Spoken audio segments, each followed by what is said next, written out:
JCI member Kevin Natividad. Hello guys. Ito I'll recite the JCI values, prayer, mission, and vision in unison and with conviction. We believe that faith in God is humanity purpose to humanity, that brotherhood of man makes sense to our nations. Economic justice can best be won by free men free enterprise, like the government should be of us rather than of man, that there is great pressure less human personality, that service to humanity is the best work of life. JCI reaffirm our conviction that faith in God gives meaning and purpose to human life. Please, Lord, guide us in all our undertakings. JCI mission. We opportunities for young people to create positive change. JCI mission. Global network of young active citizens. So, thank you, Kevin. Next time yung brand new mission and vision. Oo nga. So guys, you can sit now. Good evening, I'll be your host. Gagayahin ko si William. Nalit kasi si William, bigla nagkalakad. So no choice, kailangan maging host. Parang rock. Ganyan talaga. Paano ba dapat ganyan? So thank you sa pagpunta for tonight. And of course, before we go beyond the positional leadership, ang hirap pala maging host. May we call on first our President, Pres Kate Romero Reyes. Reyes Romero for the opening remarks.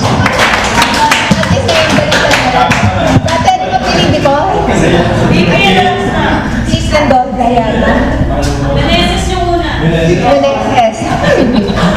Anyway, good evening everyone.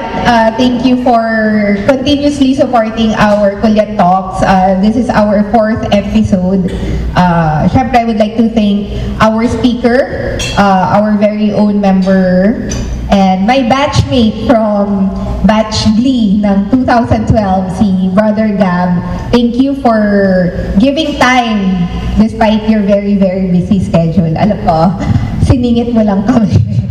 So thank you, thank you. To everyone who's here, thank you for your time.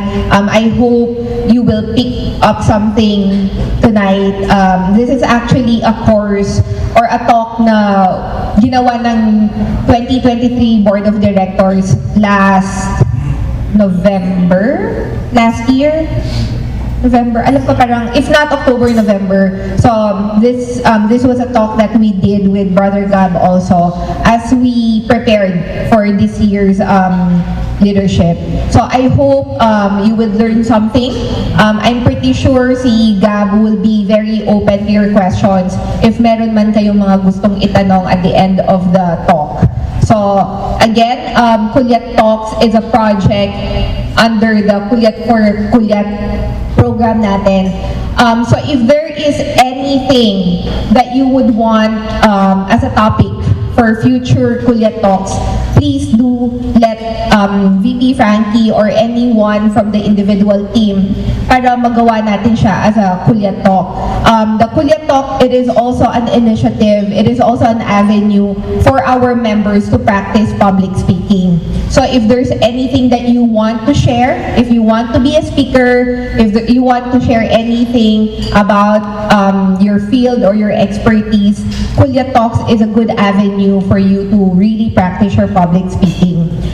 It doesn't have to be this grand na dapat 10 or 20 or 30 yung participants or audience. It can be a group of 5 lang or a group of less than 10, and it will kumbaga it's gonna be a community or a group of engagement na among the participants.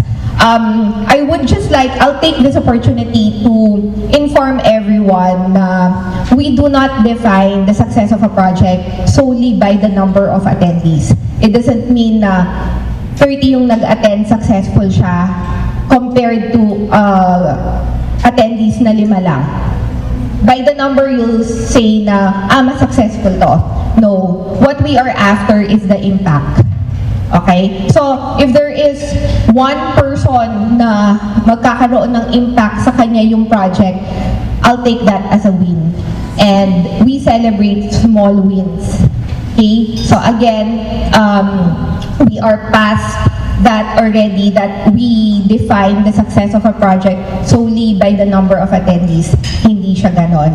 So again, my point here is I would like to encourage everyone, if meron kayong gustong maging topic for Culiat Talks, let the board know, let VP Frankie know. Alam ko, di ba, nag-volunteer ka mag-talk? Yun lang. So, yun. So, Culiat Talks, it's an initiative by Culiat for the Culiat members. So, help us sustain this project, help us build this project, build it further, and build our community. Okay? Again, thank you guys for coming, and to our speaker, Brother Gab and Sister Eliana, thank you for tonight. Thank you, Madam President. So tama yan, no? Culiat Talks is a venue na gusto nyo mag-speak or mag-share or also a practice. Tulad ko, host ako ngayon, di ba? Dati hindi man. So guys, before we start, may free food, may free drinks. Yung food, kung gusto nyo order, pwede.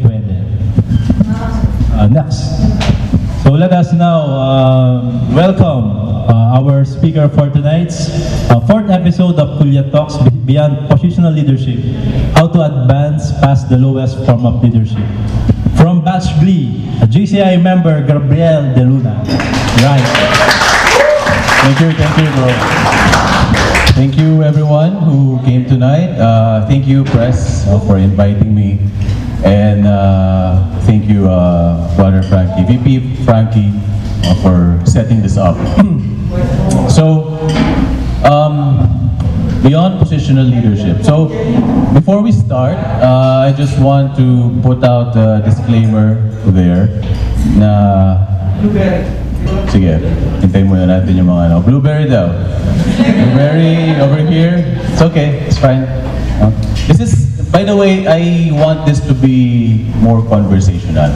No, it's not a one-way talk. It's more of a discussion, right? That's why after the whole thing, I don't have any slides, by the way. I just have one photo. So if you want to take notes, please take good notes na lang. And we will reserve about 30 minutes to 1 hour for Q&A after. So if you want to ask more questions. Okay? So okay na. So just a disclaimer, I'm not a guru. Baka kasi misinterpret ng iba. I'm a student of leadership. I'm a big fan of leadership ever since na nag-aaral ako. That's why I'm also a hater of bad leadership. Ako yung tipong kapag hindi ko gusto yung nagtuturo sa classroom, maglalabas ako. I cannot stand it. So ever since meron akong sensitivity or meron akong extra, radar when it comes to people in position, people in authority who abuse that authority. So again, I'm a student of leadership. I'm not a master, I'm not a guru, I'm not a coach, baka tawagin niyo akong coach, So I'm not any of those. So everything na i-discuss natin tonight is based on my observations, my studies, the books I've read, the movies I've watched, my own mistakes, in being a leader. So that's based on that. So this is a continuation of the, sabi nga ni Presgate, we had this similar talk back in November for the incoming board. And we talked about the 5 levels of leadership. So para itong part 2, that was yung image na nakita natin. So it's just one image so that you can see the 5 levels of leadership. Back in November, we discussed an overview of this framework. This is the best framework that I've seen out there, wherein we can have an understanding kung nasa na tayo. Even if you have one takeaway from this talk tonight, may it be this, that there are levels to this. that we start at level 1, which is the lowest form of leadership, once we are given a position, right? I'm a VP, or I'm a director, I'm part of the board, right? But that's just level 1. We're just starting out.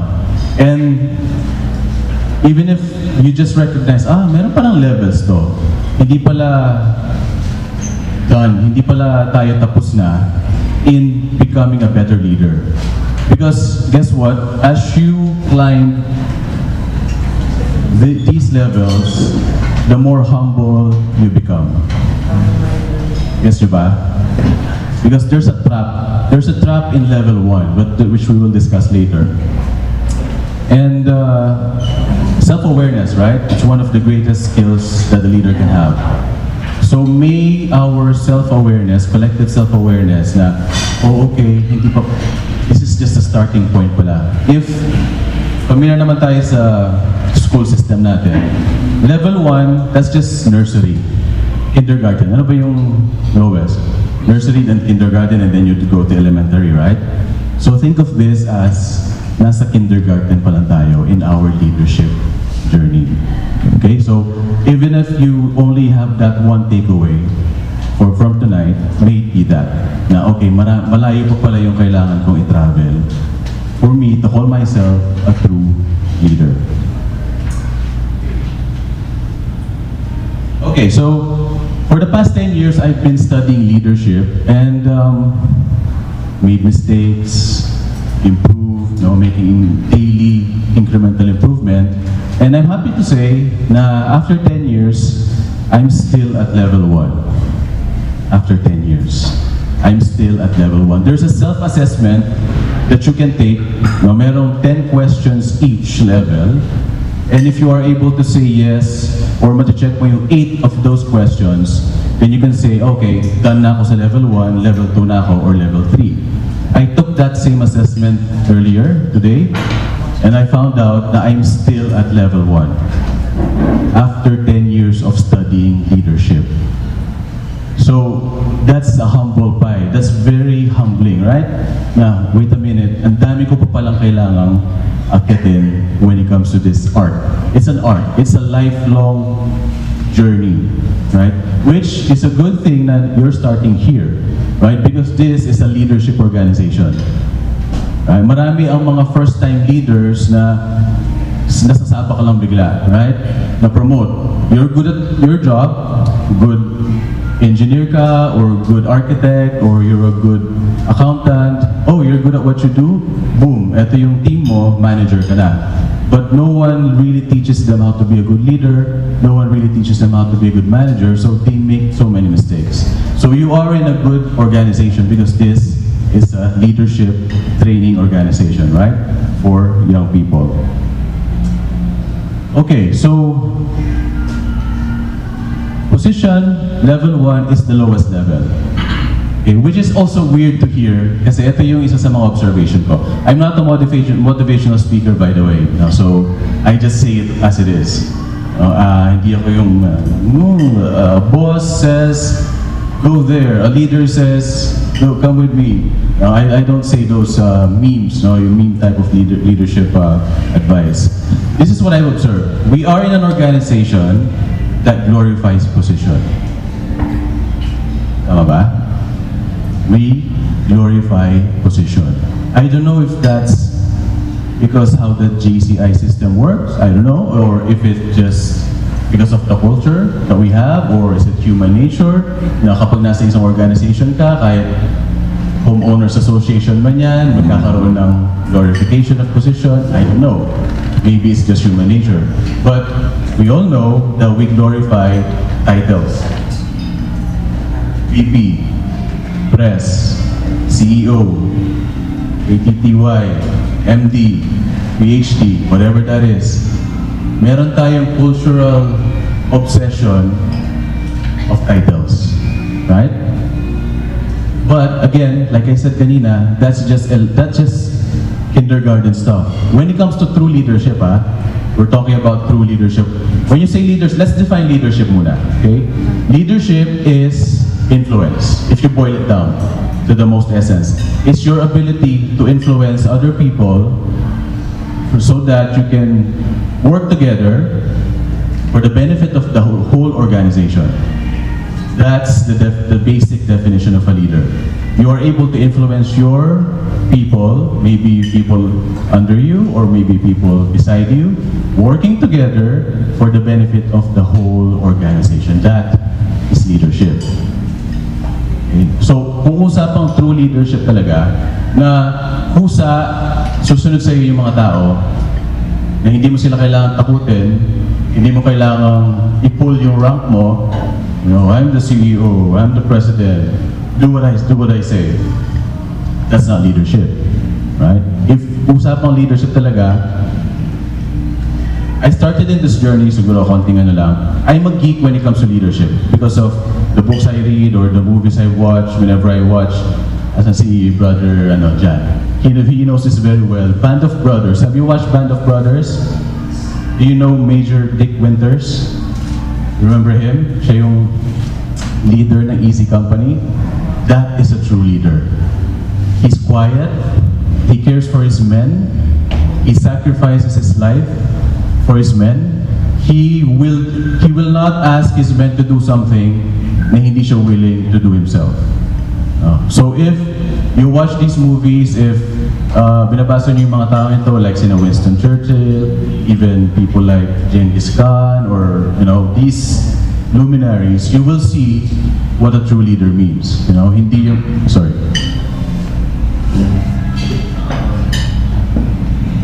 Okay, so now that we've established what leadership really means, konting background about myself. So again, joined JCI back in 2012, and around that time then I also built my small marketing firm.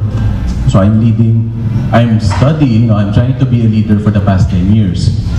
And I think Harold and I talked about this back in sa team building. When you're a first-time boss, when you're a first-time leader, you want to be the cool boss, right? Can you raise your hand if you've experienced this? You want to be liked, right? Gusto natin whenever na we enter a room, halimbawa, ito, nag-uusap-usap yung mga employees natin, they're having fun, yeah. And then we enter the room, ang gusto natin, oh, si boss, nandiyan na, come here, nandiyan na siya. So, we raise the energy, or at least walang magbabago sa energy. Gusto natin gano'n. Pero the reality is, when the boss comes in, tatahimik lahat. Right? And as a first-time amateur leader, sobrang sensitive ko sa gano'n because I was insecure. Right? Lahat naman tayo, when we started as building our businesses, we start insecure. Hindi pa natin alam kung paano yung galawan. We don't know how to act. Do I be nice? Barkadahin ko ba sila? O medyo kamay na bakal? Nasaan yung balance? Kasi kapag masyado akong mabait, ano nangyayari? Right? They think that they can do whatever they want. Yeah? It's becoming toxic. No? Kasi yun yung nangyari sa akin around 3rd year, 5th year ko when it comes to building my business. Because of my desire to be liked, no, people pleaser ako back then, naging toxic yung culture. Right? So ang naging thinking is, kailangan laging masaya. Right? Dapat laging may painom every Friday. Dapat meron tayong PlayStation sa office. Right? Meron pa pizza every now and then. A concert. Team building. Out of town, out of the country. You know, so the focus was fun. Right? And when you have young people, especially creatives, no, it can go out of hand really quickly kapag ganun. And then what I did, because nakita ko nagiging toxic, I swung so badly dun sa other direction naman. Parang pendulum, right? So nandito ka, masyado kang mabait, masyado kang cool boss, tapos nakikita mo, parang hindi na sila nakikinig sa akin, masyado ka naman magiging strict. Right? And then you go swing from each extreme, and then nalilito yung mga employees mo. Ano ba talaga? Strict ba tayo? Or, fun ba tayo dito? Pwede ba natin biruin si boss? Or hindi? Okay? So that was the journey that I took for the past 10 years. And again, I take responsibility for that. Because guess what? When you have an organization and you're the leader, everything that happens within that organization, whose fault is it? It's the boss, it's the leader. You have to take full responsibility for whatever happens in your organization. Right? So if merong mangyaring hindi maganda sa organization natin, during this year, sino sisisihin natin? Si Prescape. Right? So all the blame is on her. Okay? So alam nyo na yan. Okay, so quick rundown of the levels of leadership. Level 1, this is the lowest. Like I said, it's position. People follow us because they have to. Kasi tayo yung boss or tayo yung leader nila, tayo yung under sila sa atin. Not because they want to, but because they have to. Okay? So, this is the entry level, and the only influence that you have on your people at this level is the one that comes with the title. Yun lang. And that's very small. It's a small dot of authority, and it's a small circle of power given to us because of that position. And sadly, many people, even small dot of authority lang yung nabigay sa kanila, they don't use it wisely. Okay, so that's level 1. Another interesting point about level 1, because we are in an voluntary organization, yung mga positional leaders na hindi nag-graduate from level 1, they have a hard time leading volunteers. And I think we have to emphasize this kasi this is our situation. This is a volunteer organization. Kasi wala kang pwedeng i-withhold. When you're in a company, you can withhold the salary or you can fire someone kapag hindi sumunod sa'yo. You have that power. Meron kang, bigger power just because it's the job. No? Pwede mawala sa iyo anytime. But a voluntary organization like ours, nandito kayo ngayon because you want to, kasi nagpupusa kayo. Right? So, if your director or your VP or whoever you're following abuses that power, nandito ka pa ba next meeting? Most likely hindi. Right? You look for another organization that is better led. So, that's why we need to learn how to graduate from level 1. Because that's not enough, especially in a voluntary organization. And positional leadership is the only level that requires no ability whatsoever. You can be assigned your position even if you don't have the skills for it. That's the only level na pwede yun. The other levels hindi pwede. Level 2, relationships. Okay? People follow us because they like us. They want to follow us.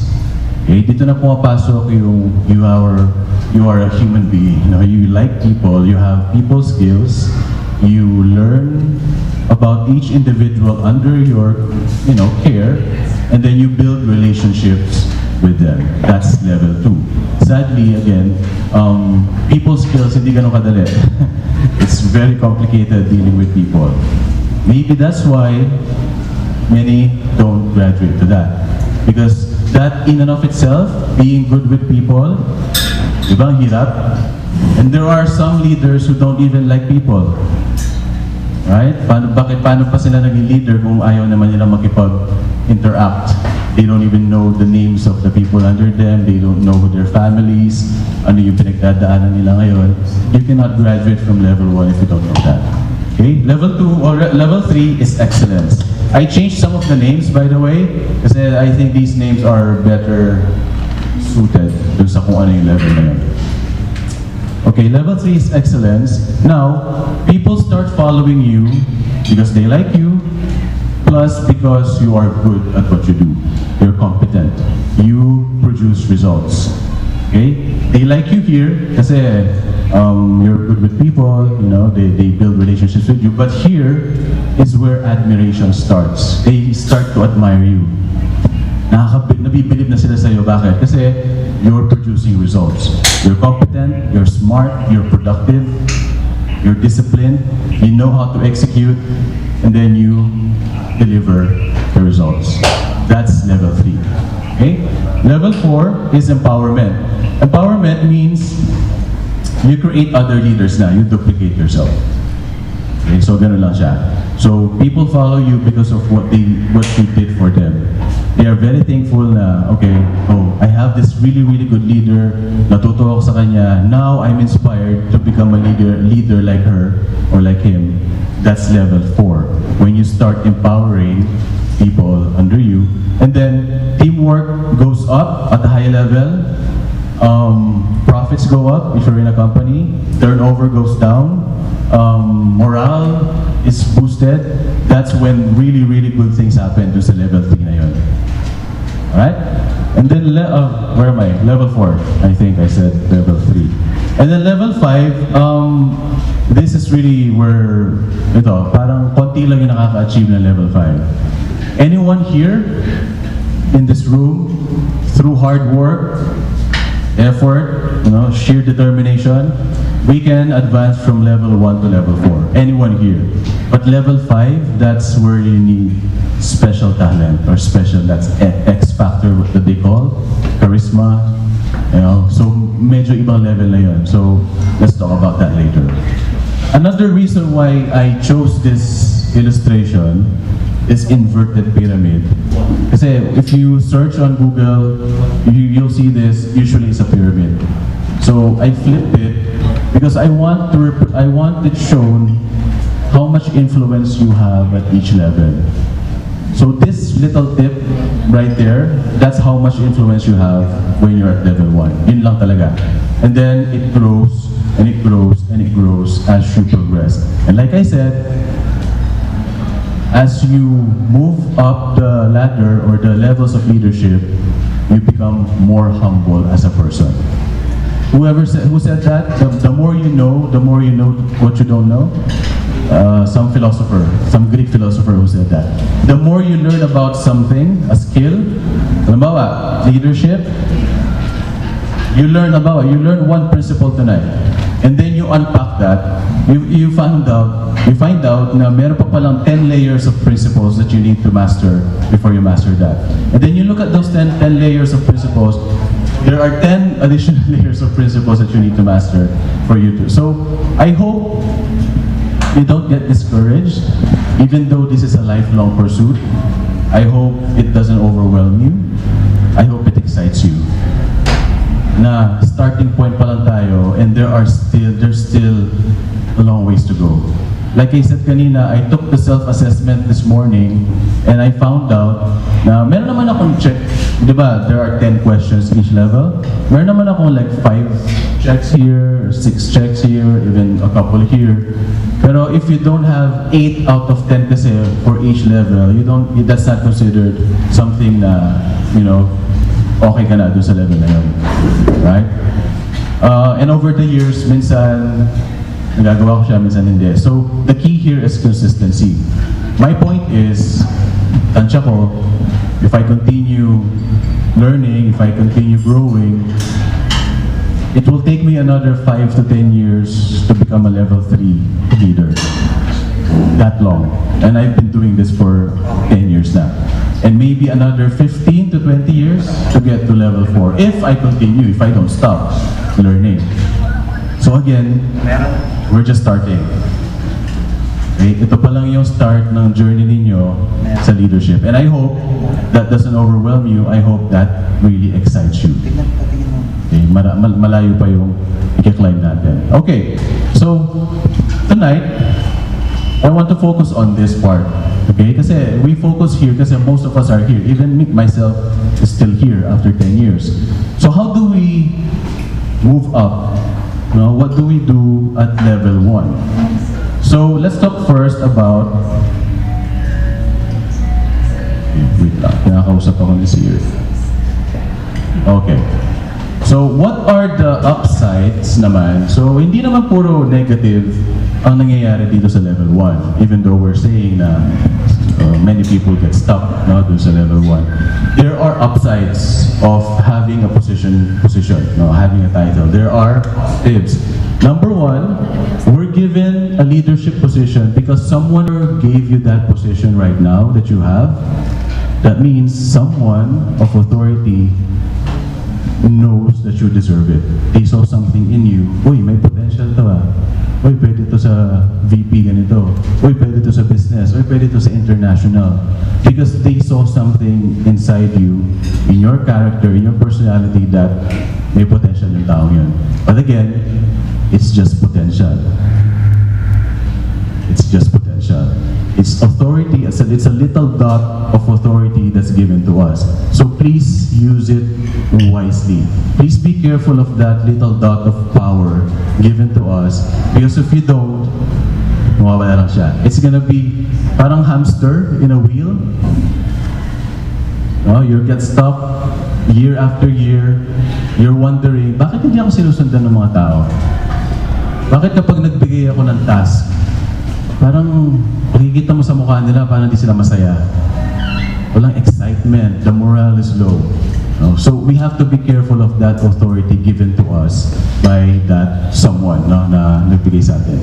And that's worth celebrating. So it's not negative, it's worth celebrating na, wow, I'm touched. Ginawa nila akong director or binigyan nila ako ng ganitong project. Right? Because they saw something. That's worth celebrating. You have to thank the person who gave that to you. Number 2, we are given a certain level of authority or power. Actually, na-mention ko na pala to. Okay, that little dot of power or authority that's given to us, if we use that wisely, if we use that to work alongside people, to help the people under us, again, ito yung mga keywords dito, help the people under us, help the people that we are working with to achieve the vision of the organization, that little dot of power, lumalaki siya, lumalaki siya, lumalaki siya. Kasi dun pumapasok yung impact. Once you touch these people's lives and they see na, totoong tao to ah, this person really cares about me and about the organization, lumalaki yung small dot na yun. And if you're familiar with Stephen Covey, no, yung circle of influence natin, lumalawak, lumalawak, if we take care of that. So please use it wisely. As we all know, no, if you observe our society these days, businessman yan, politics man yan, do you think, kung paramihan, do you think mas marami yung good leaders sa bad leaders? What do you think? Or mas marami yung bad leaders kaysa good leaders? You answer that question yourself. Because sadly, that little dot of power, that authority, is not used wisely. So I hope this is a good platform for us to think about that. So let's reflect on that. So that's a personal question for all of us. Number 3, one of the upsides of level 1, it's an invitation to grow as a leader. Again, it's an invitation. Para siyang nabigyan ka ng access to this world of leadership. Now, what do you do with that access? Like I said, wala akong kilalang good leader in all of my observations na hindi learner. Walang ganon, it doesn't exist. Someone na nag-stay lang sa isang level, na after, na-meet mo siya year 2010, and then you meet that person again last week, nothing changed. That person is the exact same person 10 years ago or 12 years ago. Tapos sasabihin nila, uy, di ka na talaga nagbago, same ganito. Do you think that's a compliment? If you're a leader, that should not be a compliment, because walang leader na ganon. If you really want to advance here, you should not recognize the person you are from 1 year ago. That's one of the things. ARA 1861, guys.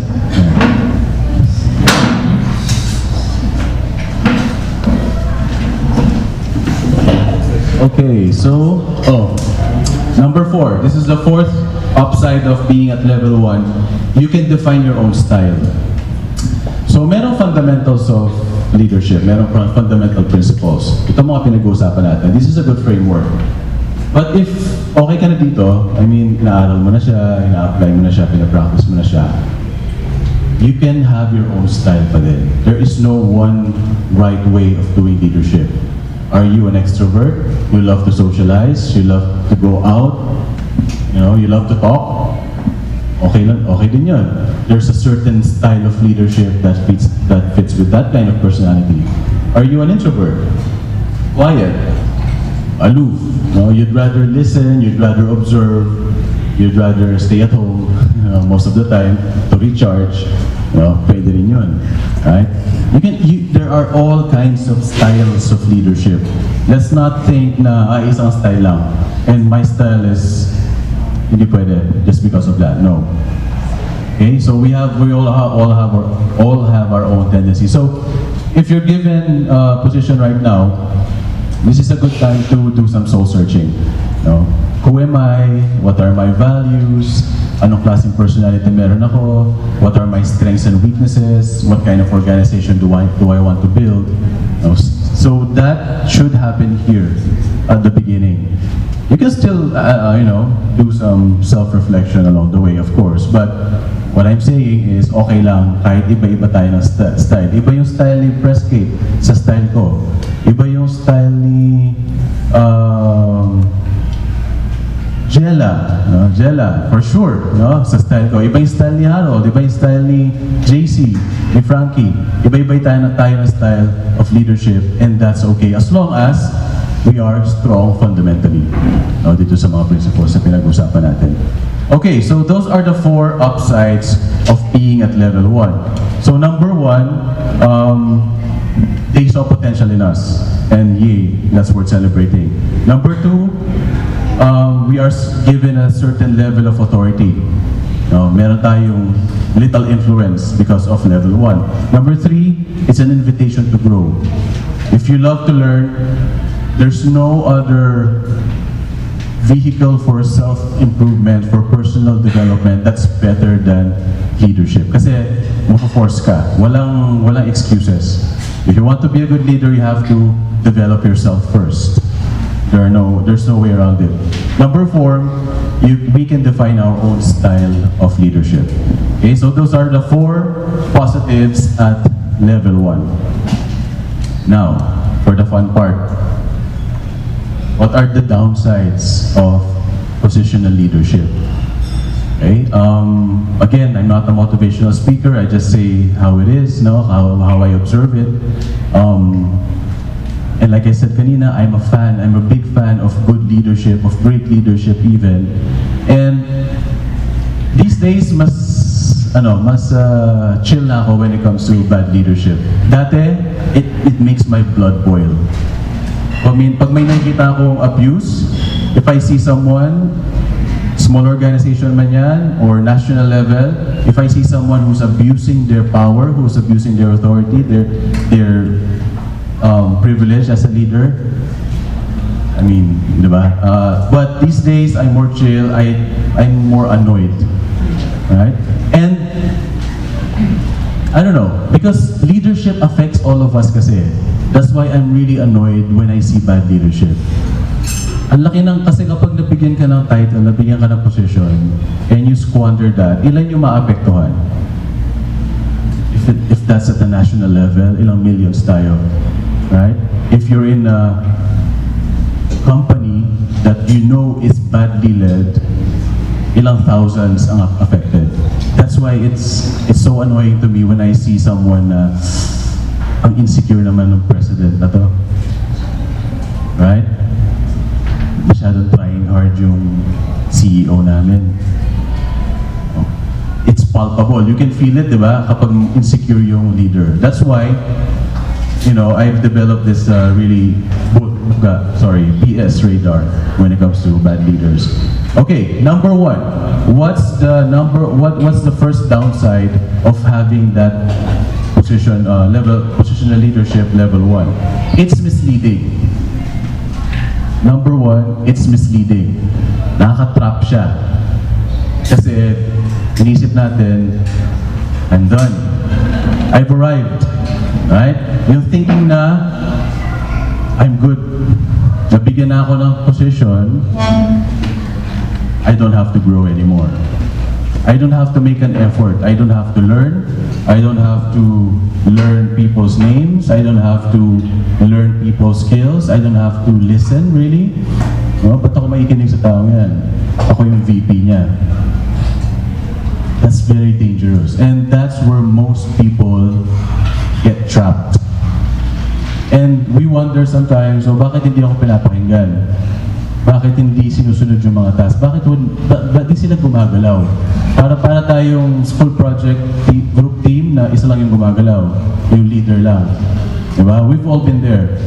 Na isa lang talaga yung nagtatrabaho, the others, pinapanood tayo. We wonder, because of that thinking na, oh, I'm given a position, ako yung leader dito sa group na to, now do what I say. That's the trap. So please be careful with that. Like I said, as you go up, you become more humble. That means, nasan yung mga tao na lacking of humility? Nandito sila lahat sa baba. And that's the reason, that's the same reason why they don't go up. Because the first step for improving is recognizing that you don't know something, right? If you think na alam ko na to fourth term ko na to I know everything about this position, patay ka na, right? That's when you start plateauing or you don't even move, nandun ka lang sa level na yun. So number one is it's very misleading. So please be careful with that level 1, please. Okay, like I said, familiar ka sa muffler na sasakyan, yung may ingay na muffler. For me, titles are like mufflers. They're loud and annoying. They have nothing to do with the quality of the engine. Okay? They're just loud and annoying. Tapos ang bagal niya, diba? Takbo ng 20. Pero ang lakas ng muffler. Right? For me, that's like titles and position. No? Number 2, positional leaders, people that get stuck here, they usually devalue people. Hindi importante sa kanila yung relationship. Kasi, mga ano lang to, these are just people, these are just numbers, these are just cogs in a machine, na pwede ko naman palitan yan, pwede kong interchangeable naman yung mga yan. So I don't have to develop any relationship with them. That's trap number 2. That's downside number 2. Number 3, Number 3, positional leaders feed on politics. Okay, I'll repeat that. Positional leaders, they love politics. Ano yung moves nila? Maneuverings, scheming, manipulation, posturing. Okay, these are words that, again, I'm annoyed by these words kasi that's why I don't know if you can feel the passion in my voice, you know? This is their go-to move. They love politicking. But here's the fun part. They also think they're so clever when they do that, which is sad, right? Because kindergarten level pa lang yun. That's really, really, really sad. When they think leadership is about scheming, maneuvering, posturing, manipulation. That's not leadership. That's politics. Right? Anong effect? Rivalries, silos, factions within an organization. Ay, para ako dito. Dito ako sa kampo na to. Ay, ako dito ako sa kampo na to. Ako dito ako sa kampo na to. We all know that. We've all experienced that. That's the reality. And sometimes, tatanggapin lang natin kasi ganyan talaga Ganyan talaga yung mga organization. But if we are serious about that word, leadership, that's not leadership, that's politics. That's politicking. I hope we start to abhor or be disgusted by that kind of behavior. Because again, that's not leadership. pumasok pa tayo sa leadership organization if gano'n yung mga moves natin. Again, that's not clever eh. That's low cunning. Do you know the word cunning? It's low cunning. It's not even, ang layo pa niya sa level 5. That's why I'm really sensitive about these things. No? So, here's another point I want to say about that. I have yet to see a highly political organization na at the same time, very efficient siya and mataas yung moral. If you find one, please let me know. I'll be fascinated to study that organization. Walang organization na highly political, okay, na bureaucratic, may scheming and all that, pero at the same time, very efficient. Like a well-oiled machine, tapos mataas yung moral ng mga tao, it doesn't exist. Again, if you find one na ganon, let me know. Let's study that. Baka we're wrong pala. But I have yet to find that kind of organization. Number 4, positional leaders, another trap, no? They focus on rights over responsibilities, meaning entitlement. They focus on rules, regulations, protocols, organizational charts to control their people, to control the people under them. Nakikita niyo itong organizational chart na to, ako yung nasa taas. That's why you need to follow me. They rely on those. They rely on the rules, the policies. O, nasusulat, di ba? Protocol natin ganito, so you have to follow that. That's level 1 leadership. That's the lowest form. Okay, so that's another trap that we need to be careful of. Number 5, positional leaders, they are often lonely. I know you know this. No? Marami sa kanila, or most of them, they're lonely. They feel abandoned. They feel na wala silang kasangga. Because they've alienated people around them. Ang go-to move is politicking. Ang go-to move is resentment. Because if meron kang thinking, if meron kang thinking na just because of that title, people should follow you, and then, excuse me, if they don't, syempre sasama yung loob mo. Right? If ganun yung thinking natin, ako yung VP dito, ako yung president, ako yung CEO, tapos hindi na ako sinusundan, sino sa tingin nila, di ba? Iba nila ako kilala? Di ba? Yun yung favorite ko. Don't you know who I am? Di ba? Sarap pakinggan nun, di ba? If you're part of an organization. And then if people don't follow you, or follow that person, magbibuild your resentment na yun, and they put other people down around them. So that's one of the downsides. So let's be careful of that. Again, these are sometimes hard to hear, but it's the reality. This is not motivational speech. I'm just feeding you the reality. I'm just feeding you what's happening talaga in our society, in our not just all organizations. Wala tayong pinipiling just one organization. All organizations, these things happen. Okay, so whoever coined that word na it's lonely at the top, di ba? Narinig natin yun. It's lonely at the top, ganyan talaga. Whoever coined that phrase is a positional leader. Because if siseryosohin natin yung leadership, and if it means working alongside people, taking care of them, and then collaborating for the betterment of the organization, does that sound lonely? You're working alongside. You're not dominating. If you're dominating, syempre, bababa mo yung ibang tao, sino matitira sa taas? The best people, the smartest people, aalis sila. They'll leave. They'll find another company. They'll find another organization na better led. Sino matitira? Average people na still glorifying the title and the position. They'll stay. So, it's lonely. Ako lang mag-isa dito. It's like the genius at the top with 1,000 assistants. Leadership should not be lonely. Are you lonely, Press? Are you lonely, Frankie?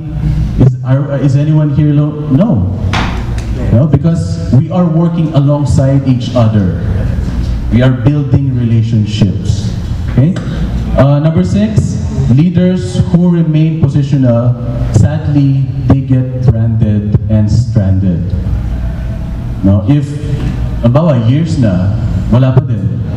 Hindi pa rin nag-grow yung boss natin or yung level 1 leader na yon. Sadly, they get labeled. They get labeled, yung kasing CEO namin, insecure yan eh. Akala ko magbabago, akala ko mag-grow, akala ko mag-mature, pero it's not happening, so I'm out of here. So sadly, they get branded and they get stranded. Now, good people will leave the organization. Okay, so those are the 6 things, the downsides, of positional leadership. And I hope, again, we take care, we use our positions very wisely and think of it as an invitation to grow and not dominate other people. Okay? Alright, so last listicle na lang. Okay? So how do we grow? How do we go from 1 to 2? So what do we do? So there are 10 things that I found out that are good guides for us to graduate from level 1 to level 2. Number 1, thank the people who invited you into leadership. Appreciate them. Kung sino man yung nag-invite sa inyo or nag-offer sa inyo ng position and then tinanggap ninyo, you have to thank that person because that person started you on this journey. And that person saw potential in you, saw something good in you, again, potential, that now it's your responsibility to grow that potential. So please thank that person, whoever that is. Number 2, dedicate ourselves to personal growth. Again, this is a lifelong journey talaga. There's no way around it. Whatever style of learning that you want or you learn best at, please do that. You learn best through reading. Keep reading biographies. Keep reading leadership books. John Maxwell is the author of this framework. If you want someone really good at that, read his books. If you learn through osmosis, meaning observation and being around other good leaders, find a good mentor. Find good leaders and be around them. And then, if you're overwhelmed, do what I do. If you're familiar with the Kaizen method, that's one of the things that really helped me. Because if you look at that whole inverted pyramid, sometimes you wonder, kaya ko ba to? Am I really cut out for this? Don't look at the whole thing muna. Just one level at a time. The Kaizen method means you improve 1% every day, and then that's it. Just focus on 1% every day. Focus on one little thing every day. The important thing is you do it every day. Consistency is key. Consistency over intensity. So, kapag ganun mo siya inisip, okay, sige, 1% lang yan. Hindi ko pa iisipin yung level 3, level 4, huwag ko muna isipin yun. Kung ano muna yung nandito sa harapan ko, I'll just improve that first. And then next thing you know, if you do that every day, mapupulaga ka na lang, nasa level 3 ka na pala. Oh, dati, I'm a shy person. I don't really get along with people. They don't really like me. Hindi ko alam kung bakit. Diba? Ngayon, may self-awareness na ako. Ngayon, alam ko na, medyo malakas pala yung dating ko dati. Or medyo, diba? Like I said, at level 1, sometimes with young people, we try to posture, we try too hard. Sometimes may mga ganun, diba? And being a young person, there's nothing wrong with that. As long as eventually you'll recognize, medyo trying hard pala ako dati. Medyo mayabang pala ako dati, medyo press ko pala ako dati. As long as you recognize that, you develop that self-awareness every day. And then you have the humility to, okay, kailangan kong baguhin, kailangan kong magkaroon ng soul-searching muna, and then ask my friends, the people I trust, for feedback. Ano ba yung kailangan ko improve? If you do that every day, and then next thing you know, you're at the higher levels na pala. Okay? Okay, number 3, we talked about this earlier. Define your leadership na. Define your own style. Again, there's nothing wrong with a quiet leader. Actually, the best ones that I admire are quiet, really quiet leaders. They're humble, they're behind the scenes. Maybe because that's who I am din. Hindi ako outgoing, I'm not gregarious, hindi ako loud. I'm an extreme introvert. After this, it will take, 2 weeks for me to recharge. So that's me, that's my style. Because this really drains my batteries. And the really good leaders that I admire are also the same. They're quiet. People like Dwight Eisenhower. They don't talk much. Major Dick Winters, again, from Band of Brothers. He's my ultimate idol when it comes to leadership. But then in fiction, if you know Don Corleone from The Godfather, he's also my idol. So find that hero, find that leadership style that matches with your own. Okay? So that's how that happens in level 1. Number 4, shift from position to potential. Okay. Some of these we already discussed kanina, so para lang sa summary. So, position, instead of focusing too much on that position that you're given, focus on the potential that you have. Kung ano man yung nakita ng person that gave you that position right now, focus on, okay, ano yung potential na nakita niya? Oh, siguro napansin niya, I'm a good researcher. When someone gives me a task, wala akong ibang iniisip kundi yung task na yun hanggang hindi matapos yun, I'll focus on that. Maybe that's what they saw, right? So what are the other skills now that I need to learn for me to grow? So focus on your potential. Stop thinking about whatever position that you have right now, okay? Focus on the vision. So the vision for this year is about members, right? It's for the members. Culiat for Culiat, or something like that. So focus on the vision. If you are part of the board right now, or director for this year, always think of that. Don't think of, okay, ano kaya yung advancement na pwede kong gawin sa sarili ko? Stop thinking about that. Think about the larger vision of whatever organization you're in. And then contribute for the achievement of that vision. Okay, that's on level 1. That will help us grow. Number 6, again, another summary, shift from rules to relationship. Kasi relationship is level 2. Okay? Again, wala namang masama sa rules. Rules are good, actually. Protocols are good. They have their place. Organization charts, structure, hierarchy, I'm a big believer in those things. Pero hindi sila pwedeng sandalan. Hindi pwedeng yun lang yung ginagamit natin to make people follow us. It's not enough, sadly. Or, actually, that's good that they're not enough, right? Because you have to really learn about the individuals under you or the individuals that you're working with. Hindi pwedeng... Okay, here's another thing that annoyed me when I was at BBJC. Without dropping any names, of course. Lalapit ka, di ba? Gab po, BBJC from Batch Lee. Okay. Madaming ganun. They don't even ask, okay, anong, di ba? Sometimes, they don't even say their name. Oh, ako si ganito. Nice meeting you. Okay. Actually, hindi lang dito. Maraming organization na ganun. When merong table over there wherein the big people or the big bosses are they seem really high, parang tayo sobrang liit. That's because they focus too much on that title. It's not a good feeling. Is it a good feeling? Being disregarded like that? Yes, of course, we have to go through that process. We have to go through, again, there's nothing wrong with protocols, there's nothing wrong with rules, pero hindi sila pwedeng pagbasihan dun sa kung anong power we think we have. The influence, right? Leadership is influence. The influence that we have over people is what kind of relationship do I have with that person.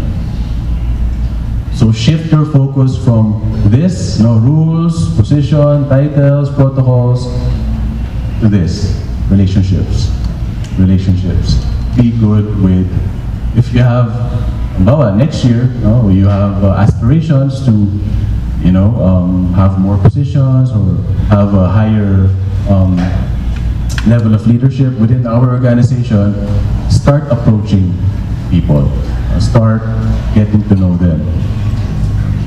There's no way around that, talaga. You have to get to know your people well. Ganun talaga. That's the principle. That's the law of leadership. That's number 7, by the way. leaders initiate, sila yung nag-initiate ng connection. They don't sit at their pedestal waiting, come to me, kayo lalapit sa akin. Good leaders don't do that. They get down from that pedestal and they approach. So yung mag-approach. Coming to our last part. Okay, stop relying on position, push people. Again, we've already discussed that. That's number 8. Number 9, learn to say I don't know. Learn to say I don't know. Isa sa mga misconception ng leaders that they think they should have all the answers. No one has all the answers. That's why the best leaders, they surround themselves with smart people. Have you noticed that? They surround themselves with people who are even smarter than them most of the time. Na merong special skill na wala sila. Right? They empower them, they trust them, and kapag meron nagtanong sa kanila, Sir, Ma'am, ano sa tingin mong gagawin natin dito? Oh, that's not my expertise. That's why I have this guy over here. Kaya nga kasama sa team natin to. Oh, what do you think? Anong sagot dito? Learn to say, I don't know. Like I said, the more you go up through these levels, the more humble you become. Kasi, like I said kanina, the more you know about leadership, about this world, mabubulaga ka talaga. Parang Narnia. Alam niyo yung Narnia? Kala mo, closet lang siya. Pagbukas mo na gano'n, isang world pala of, it's an infinite world of possibilities. And then you become humble. Ay, wala pa pala ako sa kalingkingan ni ganito. Wala pa pala.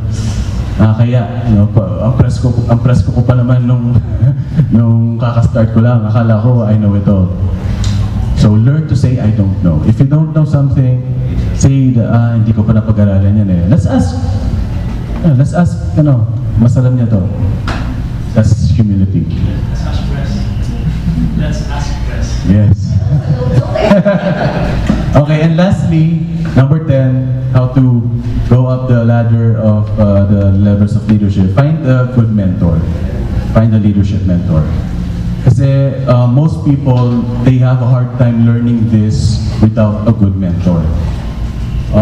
Again, kanya-kanya style. Pero some people learn from reading, some people learn from observation, some people learn from these kinds of talks, some people attend many courses, many conferences or seminars, and most people learn through a mentor talaga. So if you can, please find that person na, I think this person, na hindi naman yung, don't look for that level 5 leader yet kasi wala na masyadong time to, right? And sobrang advanced na niya, sometimes they forget how it is to be at level 1. Find someone na nasa level 2 pala or level 3. Someone na, you're lacking people skills, hindi ako masyadong marunong sa tao. Parang iniiwasan ako ng mga tao kapag nilalalapitan ko sila. So find a mentor na magaling sa tao. How do you do it? Paano ba yung socialization skills na yan? Paano ba yung active listening? Diba? Paano ba yung conversation? Kasi hindi ko alam minsan ano pag-uusapan. Diba? Napablanko ako. Right? Sa mga nag-start pa lang when it comes to socialization, ano pag-uusapan namin? Wala akong alam na topic. Hindi naman ako talkative. Right? So find a person that can teach you how to do that. That would be a really good advice. So there you go. Now I hope that helps us go through or grow and develop as leaders. So that's level 1, positional leadership. And kung meron mang part 3 pa to, who knows, then maybe we can talk about level 2. And then after that, maybe, kasi there's too much information talaga. Hindi natin pwedeng i-squeeze sa isang talk lang. So that's why I just focus on level 1. So, there you go. If you have any questions, that's it. That's it.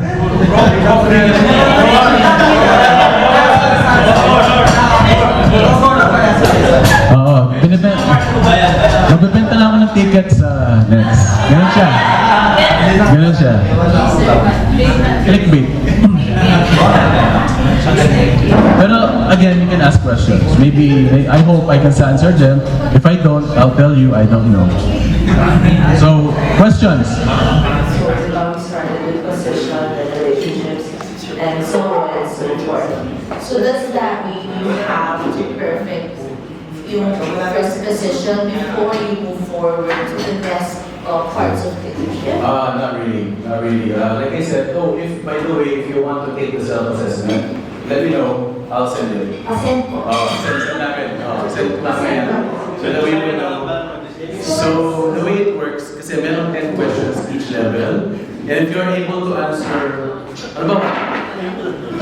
8 out of 10 ako sa level 1, 4 out of 10 ako sa level 2, and then 10 out of 10 ako sa level 3. Does that mean I'm a level 3 leader? No. You cannot skip steps. Hindi mo pwedeng skip yung relationships. Kasi we all know that meron naman tayong mga kilalang high achiever leaders, right? Like go, go, go, let's do this, let's hit our goals. Maraming ganon, they are really, really good. They are really good dun sa level 3, excellence. They produce. Pero wala silang people skills, they don't build relationships. Does that mean the level 3 sila? No, they're level 1. They're still level 1. So you cannot skip. That's why, like I said kanina, I'm still at level 1 right now. Kasi hindi ko ba check yung iba. And it should be consistent kasi. Kasi the questions are, do I consistently blah blah blah? Am I able to consistently And sometimes, diba? Sometimes yes, sometimes no. So hindi ko siya check. Once na I'm confident na okay, sige, consistent na ako in guiding my people actively, mentoring them. Sige, that's one of the questions that I never do it. If I'm actively guiding them na nag-spend ako ng time and energy, mentoring them, then okay, check.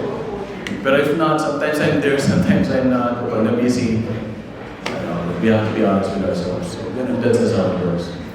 Make sense? Yeah, but how often should you check yourself? Oh, every day.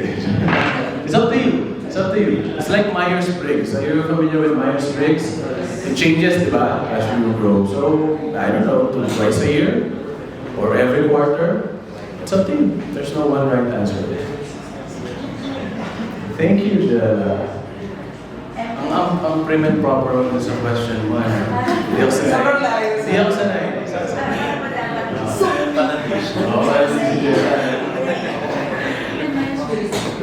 Any other questions? Please introduce yourself.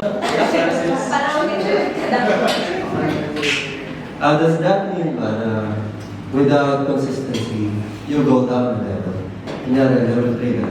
Tapos without consistency, kasi, let's say, complacent ka na. Yes, true. And then, you go down to level 2. Yes, good question, and the answer is yes. Back then, right? But like what Francis said, if I'm not consistent, if medyo nag-slide back ako, I forget, or medyo nag-stuck ako sa ibang bagay about the business, and I fail to spend time with my team consistently, you go back down, sadly. So it's like life, you know, consistency is good. Question? Yes. Yun nga, no? Kasi I'm...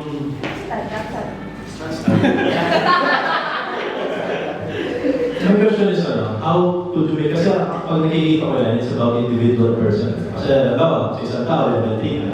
Sa isang tao, level 1 ka. Sa isang tao, level 2 ka. So, paano yun? I mean, kasi may mga times na, ganito kasi, no? Parang, before, build. Hanggang nawala sila. So parang, yun na, paano mo sila, I mean, per person ba yan? Or per group? Or is normal na per individual nila? Yes, another very good question. So, question in front is, halimbawa, level 3 ako with press. Pero does that mean level 3 na ako with everyone? Hindi. So, individuals. Because people are individuals. Right? If I don't know you really, that means hindi ako mag-build a relationship with you. And if you are under my care, if you're under my team, if you belong to my team, I'm a level 1 with you individually. Good question.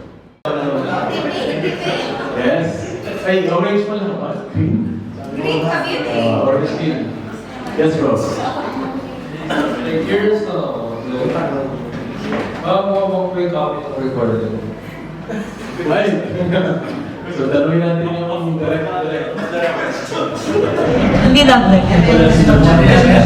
What if you see someone, hindi ko alam, pero what if you see someone is stuck in leadership? Will you help them or you will tell them or what? Or different session? For me, it's depende sa tao eh. Depende sa tao. If that person is my friend and my responsibility as a true friend to that person, I would tell that person na parang na-stuck ka na dyan parang hanggang ngayon, nandiyan ka pa din. It depends, di ba? Iba-iba eh. Pero kung halimbawa, from outside ka, di mo naman masyado, wala ka namang relationship with that person, even if kilala mo siya for a long time, tapos bigla mong lalapitan, uy, anong ginagawa mo? Diba hanggang ngayon, nandiyan ka pa din. Alam mo kung sino ka. Well, diba? It doesn't sound right? So, I don't know that's very complicated. Like I said, relationships are complicated, people are complicated. My hope is yung taong yun, meron siyang circle of friends that person trusts, and sana sila yung magsabi sa kanya. Sana sila yung magsabi. Yes, press. Sige,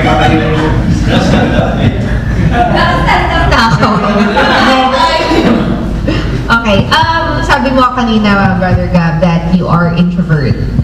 And part of being an introvert is, in a certain level, like level 2, you have to build relationships. How do you, as an introvert, handle all this number of relationships that you have to maintain? Kasi di ba nga, it's individual. So if you have, say, if you're an introvert and in your company you have around how many, like 20 staff, how do you maintain to have that kind of relationship without burning yourself out? Thank you. Oh, wow, dumadami na tayo Dati, introvert? Pipiran, introvert? Alright.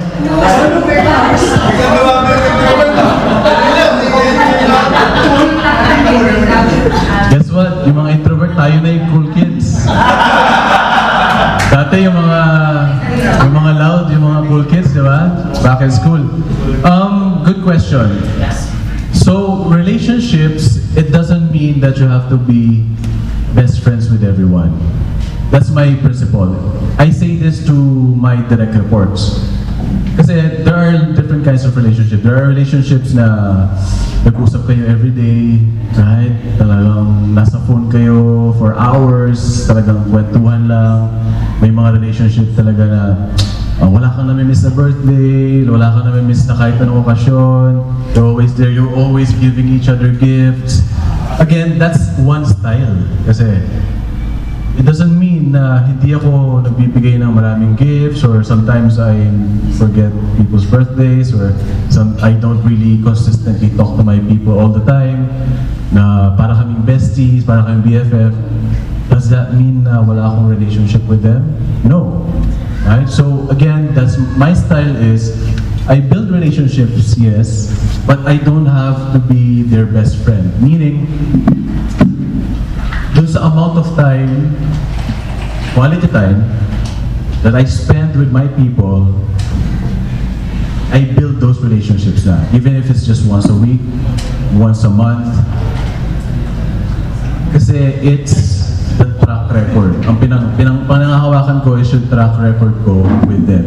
Meaning, medyo mahirap sagutin. Meaning, when you build relationships kasi, there's trust, di ba? Yun yung foundation ng any relationship. Friends, family, spouse, there's trust. If I'm able to build that trust with them, na hindi ko sila ilalaglag, I don't talk behind their backs, I listen to them. Okay, that's one trick sa mga introverts. We don't have to talk. We just have to listen. That's one trick. Okay? Because people love to be listen to, right? We love to be heard. So yun ang tricks ng introverts. We love to listen. We love to shut up, be quiet, and tumatango lang tayo, and then ask follow-up questions. That's one trick. But going back to the long-term one, yung track record ko na inaalam ko kung sino sila, I care, and they know that I care because of that track record, na kahit tough times, high-pressure situation, stressful moment, I always choose them over clients. Kapag mali yung client, of course. I always, down to the point na sometimes I fire clients because they are abusive to my team. Imagine, big revenue coming from a big client, I fired that client because abusive siya sa team. Those kinds of small things that build trust. That's how I built the relationship. Again, that's my style. Right? Hindi ako lagi nakikipagkwentuhan sa kanila. We don't even meet a lot eh. We have very minimal meetings. But the way I build trust with them is they know that I have their backs when they need me, and they know that I care for them. That's how I build relationships with them. And again, I listen a lot when we meet. I ask questions. Ano pa? Ayun. When I was, good question that sparked a good story. Back when I was just starting Prodigy, akala ko kasi kapag good leader ka, ikaw yung nasa harapan, motivational speaker ka, parang Wolf of Wall Street. Have you seen that? Yeah. Like you're pumping, parang kang, diba, power. Diba? Laging ganun, every day. I thought, ganun dapat. So I tried to do that. Na-train ako. Kasi I'm an introvert. Right? Pero hindi naman pala, you don't have to be a motivational speaker to motivate your people. You can be quiet. You can lead from the behind the scenes as long as they know that you care for them. Again, little things matter talaga. Okay, I guess that's my answer to that. That's my own style of leadership. So kudos to the introverts, no? Tumadami na tayo. When it comes to leadership, may advantage ba yung pagiging introvert, extro, and ambi? I don't see any. Good question. I asked myself that then. Okay ba to? Okay ba ako? Okay ba tong style na to? Am I enough? Is this enough? Kailangan ko bang maging again hype man? Parang ang hype man, di ba? Minsan sa office, kailangan i-pump up mo yung mga tao. Or okay lang na ganito ako. Ano yung advantage?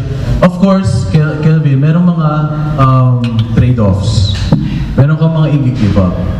If you love to talk, if you love to motivate, then your advantage is kapag halimbawa merong mga parang sa war, bago ka papasok ka sa battle, magkakaroon ka ng big speech, you have the advantage of doing that. Maraming advantages. I can't think of any examples right now, pero it's always a trade-off. Pero one better than the other? I don't think so. I don't think there is. Wala akong na-observe. So my answer is I don't know. But again, bias kasi ako. Yung mga ino-observe ko, yung mga kapareho ko ng style. So if you're an extrovert, sabi ni Marijo, paano naman kami, di ba? So my advice is find a mentor who has the same style as you. That can also be effective.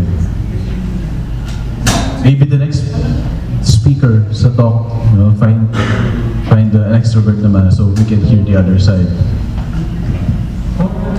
Introvert yourself and for the others. Paano nyo na-practice yung public speaking and paano kayo gumaling to express yourself to people? Well, you got it right. Practice. Practice lang talaga. Sometimes we think merong secret sauce, di ba? Paano mo nagawa yan? You just have to get out of your comfort zone talaga. Do it. Kung na-overwhelm kayo agad sa halimbawa, in-invite kayo mag-talk ng ganito, malaking crowd, or this is not even a big crowd, but this is really intimate. Start small. And siguro if you're asking for tactics, record yourself. Start with small groups, rehearse, practice beforehand. Write down all the outline, write down the main points that you want to make, and then rehearse, rehearse, rehearse, rehearse. Look at the mirror, rehearse, rehearse. And then if you can, although medyo cringe to, i-video mo yung sarili mo while you're rehearsing. And then watch it. And then tingnan mo kung ano yung mga mannerisms mo na very distracting. Although medyo mahirap yun, I know. Kasi I tried doing that then. That's one. Ano pa? Ask, again, because this is where a really good friend, a really good trusted friend comes in handy, or a spouse who will tell you the truth. Na, bawa, after ng talk na to, mag-usap kami ni Liana, okay, what did I do right? What did I do wrong? Tell me the truth and then I can improve that next time. So feedback talaga. Right? So yun, start small. Kung, yeah, of course, you have your own definition of small. You know, kung 5 people yan, and then prepare. Wala talagang shortcuts eh. Hard work. Do the prep work. Prep work, practice, rehearse, and then watch yourself, and then do it again, and then do it again, and then do it again, and then you improve slowly. Ganun lang. So, I know this is outside of our comfort zone, but that's why they say you have to go out of your comfort zone. Good? Thank you. Ano pa? Yung question ko po parang it goes na how do you or have you ever experienced yung people have presumptions of you as a leader na mismo before mo pa sila ma-handle? Kasi parang it is easier for people to not know anything about you and then ikaw yung magpapakita sa kanila how you are as a leader than they already have this image of you or this judgment kung paano ka. Ayun, parang how yung point is there sometimes kasi there is intimidation on their part. Ganon. Na you want to develop this relationship but there is intimidation on their part. So they themselves are holding back. So parang what is your tips or have you ever experienced that and how did you overcome? So parang they get intimidated by the image of you. Like, bago mo pa sila approach, tama ba? Yes, sir. Meron silang preconceived notions or meron silang... Is it accurate naman yung notion nila or sometimes hindi? You're misunderstood or something Yeah, like sometimes that. like that. Kasi it is different for different people. Parang Yeah. this person sees that as something inspiring, but this person sees that as intimidating. Right. Ooh, this is a whole bag of kind of worms, no? Medyo, kasi dito na pumapasok yung how comfortable are you in your own skin. Kasi if you are secure na, if umabot ka na sa point na you're secure with yourself, you're studying, you're trying to learn, you're humble, you have self-awareness, and komportable ka kasi we're not perfect, diba? We're comfortable in our own skin. I know a lot of people na gano'n and I admire them. Na kahit ano sabihin ng ibang tao sa kanila, kahit ano yung preconceived notions, kahit ano yung mga misunderstanding nila about who you are, parang gumagano lang. Diba? So, they develop a thick skin.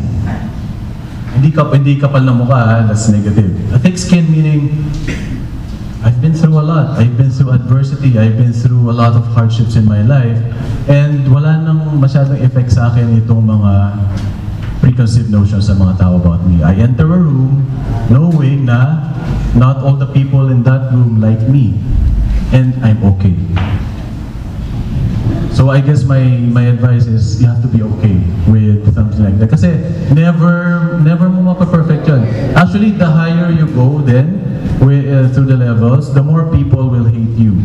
Kasi the more people are going to represent the bad side of leadership. And yeah, it's just natural. So learn to live with it, develop that very, very thick skin. Have, again, going back to the circle of trusted friends, na yun yung foundation mo. If you have family, that's your foundation. Na kahit anong sabihin ng mga tao sa labas, these people know who the real me. And that's all I care about. My friends, my family, my wife, my husband, whoever. So it's a combination of having that support group, a really solid support group, and being comfortable with who you are. And that's also related to what Ino's asking, no? Paano ka pupunta dito sa harap na to and then just speak? Again, just don't care. Ganun siya. Kasi when someone, halimbawa you meet someone and insecure yung taong yun, agad mong alam, di ba?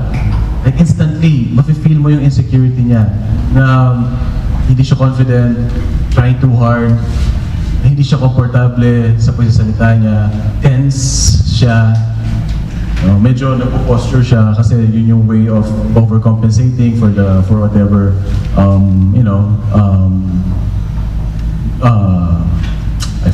hindi ko mahanap yung word. Basta ano yung mga pagkukulang niya, you instantly know. So don't be that person. And I know it's easy to say na wala tayong insecurities because lahat tayo may insecurity dito, right? So I guess it goes back to practice then. Just practice, go out there, make mistakes. Kasi like me, we always talk about this, communicate when we talk about our experiences. This year, we've made so many mistakes already in our lives. And we got back up, and then made mistakes, got back up. Again, dun kumakapal yung skin namin. And again, we cannot please everyone. Some people will like us, some people will hate us, some people will scoff, no? Yung sa mga sinasabi ko ngayon. And again, it's totally fine. It's okay. So learn to develop that skill of caring about the opinion of the people you love, your support group, and not really caring so much about the rest of the world. It doesn't mean that you don't care about their dito kasi medyo na misinterpret minsan, di ba? Again, it's a way of compensating for some people na ganito talaga ako and I don't care what other people think. They have to take me as I am, di ba? And that's their excuse for being annoying and obnoxious and ako say, it's just me. But that's different. It's not that. It's quiet confidence. Remember that. Quiet confidence. People can feel that without even saying one word. People can see it, the way your body language, your voice tone, the way you hold eye contact. It's quiet confidence. You're not even trying, pero they know you're confident kasi they know, I mean, I've been through a lot, I've been through so many things, and I'm okay. And then mo makikita yung mga tao okay sila, like they approach everyone, they're comfortable, they take space. You know, hindi sa'yo hiling. It's either, two things it's either gaganito ka when you're not confident, or you're gonna do this. Kasi nag-overcompensate ka. Kasi you're not really confident inside. So it's that balance between the two na, I'm okay, I'm good. So I know medyo gumano na tayo sa tanong mo. Pero I hope that gives you some insight. Quiet confidence. That's Choosing your battles. Yes. Also that. Also that. Thank you, Sir Cap. What else? Thank you, Nikki. Brother Frankie. Something on level 4. Kasi for me, it's very different kasi lalo na pag di mo na nakikita or something, o talagang hindi mo malalaman, bahala kasi na parang. Okay. Good question. Trying to answer. For me, at least, bro, kapag I know that I can trust that person, I hope, no? I have like 3 people or 4 people in my team right now na I don't have to monitor what you're doing. I have complete trust kasi alam ko na nag-develop sila as leaders themselves. I just ask them, okay, so kumusta na yung ginagawa natin? Oh, sir, we're on track, we're good, okay? You don't have to micromanage them. I guess that's one way to tell. Makakatulog ka ba ng mahimbing sa gabi? Knowing hindi ka involved dun sa ginagawa ng leader mo na yun? Or kailangan mo laging Okay, nasa na tayo? Ano yung ginagawa ninyo? Nasolve na ba ito? If you still have that urge to insert yourself doon sa ginagawa ng leader mo, then hindi pa siya work. Either hindi pa niya na-prove yung sarili niya totally, or you have to develop that trust. Okay? Kasi one of the traps of being leaders is management, right? So it works both ways. Thank you. Yes, trust. Yes, trust. Trust issues, yeah. Meron ko pinapatalaan. Okay, what else? Thank you for the questions, by the way.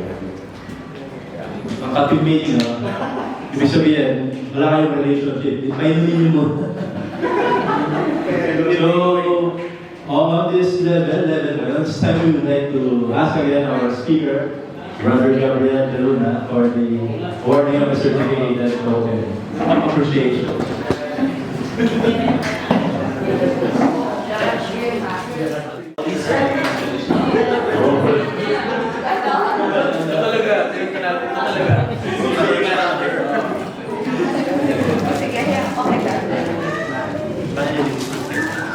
So, certificate of appreciation is presented to Gabriel De Luna in grateful acknowledgement of his distinguished and invaluable services rendered as keynote speaker during the Culiat Talks, episode 4 Beyond Positional Leadership, thereby contributing immeasurably to the prestige and success of the group. JCI is grateful for giving us his shared insights and expertise. Given this today, I'm sure tonight, the parent will be met through. So, Senate President Kate Moreno.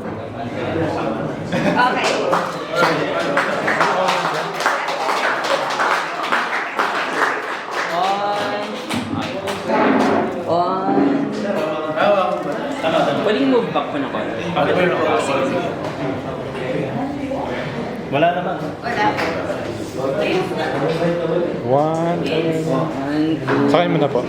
Okay. 1, 2, 3. So po. 1, 2. O dito naman po. 1, 2, ready. Isa pa po. Isa pa. 1, 2, ready. So guys, survey lang, who wants to reshoot from relationship to extra? So yun, closing remarks, ako na. Picture mo na tayo. Picture mo na daw, bago ako mag-closing remarks. Oo nga, sige. Closing remarks. Sorry. Actually, may 1 hour pa tayo, BGC meeting sa Cholo. So guys, thank you. I would like to thank Brother Gabriel De Luna for sharing his insights.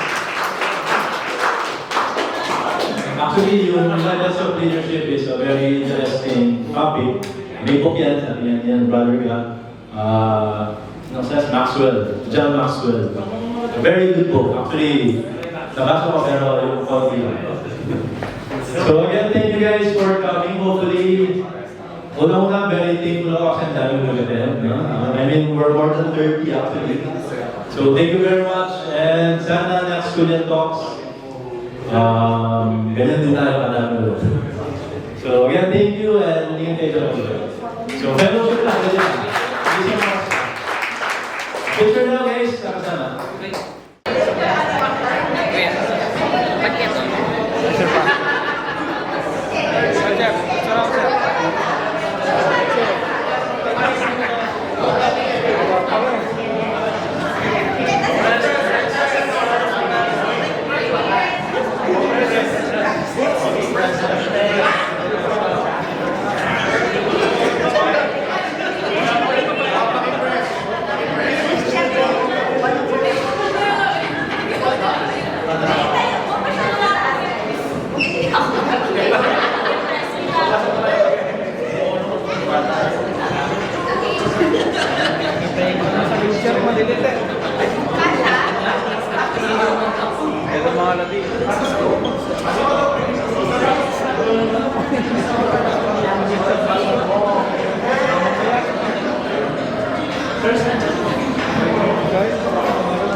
banner nila. Mas importante yung banner.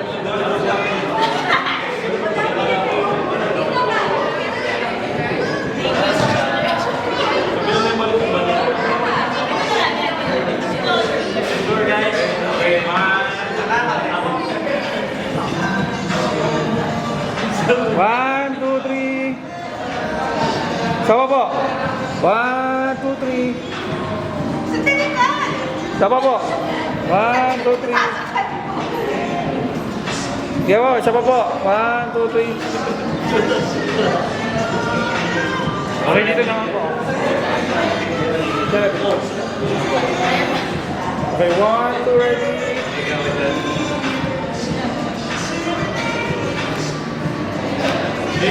Ay, sorry.